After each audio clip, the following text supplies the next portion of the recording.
A recent study referenced by Psychology Today found that 63% of married couples felt lonely in their marriage. That's absolutely insane. So what can you do when you feel like you're constantly walking on eggshells and like your wife has erected an emotional wall that's preventing you from connecting with her?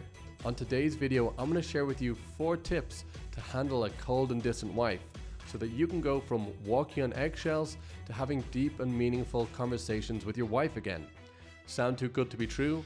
Listen to what Neil was experiencing in his marriage before he applied these tips. When I reached out, I was in in-home separation. Things were pretty bleak. We had been fighting for years and years, and it was just real bad. It was like a crumbling marriage is how I would describe it. And after applying the tips I'm about to share with you today, his marriage has now... We've turned the corner. I mean, she's a lot happier being around me. I mean, she's talking to me now. I mean, there's clear respect there. I mean, she says things to me now, like she thanks me for basic stuff I do that she had never done before. I got my best friend back. We're talking about the future for the first time, and and I'm very excited about that, if you can't tell. Neil applied these 4 tips to get his wife to open up and drop her emotional wall. Number 1, an open mind. Unfortunately, many men believe that the only way to work on the marriage is to go to couple counseling, and this just isn't the case. Sometimes this can be the worst thing you can do when your wife is full of resentment.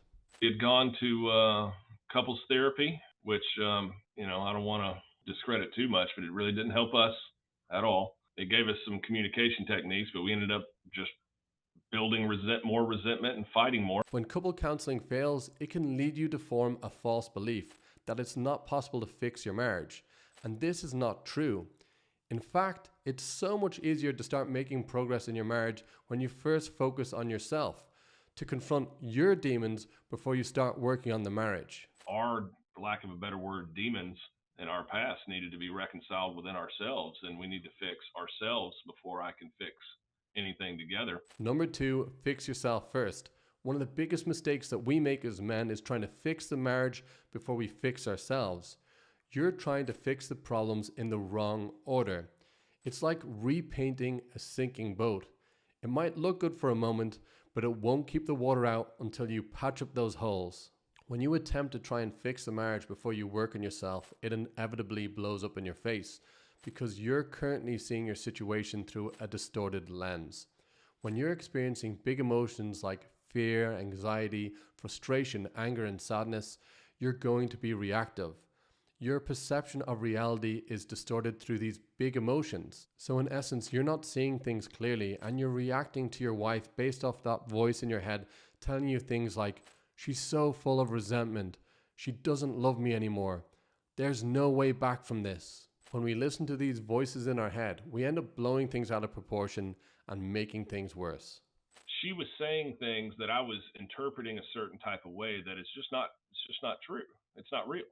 I was almost making up my own reality of what I thought she was saying. That's not true. You know what I mean? She was just talking about things, and for some reason I was taking everything so personally, like I was personally insulted by it. Once I realized that, we could talk about literally anything again. I got my best friend back. Number 3, gain awareness. Your marriage didn't get here overnight. It's literally taken years for this resentment and disconnect to build up in your marriage. If you want to reconnect with your wife, it's essential for you to understand the root problems in the marriage. Now, I've created a free masterclass to help you diagnose the problems in your marriage. Check out the link below and enroll today. Number 4, effective communication. I can effectively communicate with my wife for the first time in years, right? I mean, I can verbalize what I want, how I want it. And then I can take her response and it not be dramatic or me take it out of context.